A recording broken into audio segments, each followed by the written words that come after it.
నరేంద్ర మోడీ మీద మాత్రం ఎక్స్పెక్టేషన్స్ చాలా బీభత్సంగా ఉన్నాయి.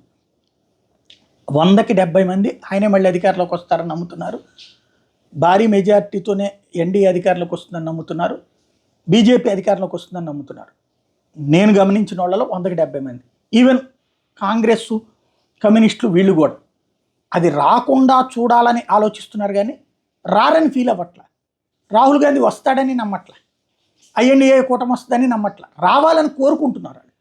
అయితే ఇది ఒక ఎత్తు వాళ్ళ ఫీలింగ్. అదే సందర్భంలో బీజేపీ అభిమానుల్లో అయితే మాత్రం విపరీతమైన ఫీలింగ్ ఉంది. 100 రోజుల లోపు ఇది 3 నెలల లోపు ఏదో చేస్తారు అన్నటువంటి 100 రోజుల్లోపు ఏదో చేస్తారన్న ఫీలింగ్ అయితే ఉంది.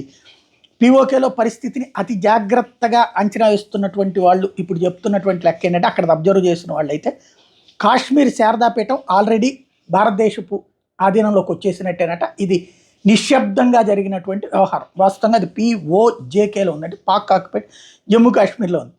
అలాగే పీఓకేకి సంబంధించిన పరిణామాలు చూస్తున్నా సరే మ్యాక్సిమం మన వైపుకి వస్తున్నది అక్కడ ఉన్నటువంటి ప్రజలు.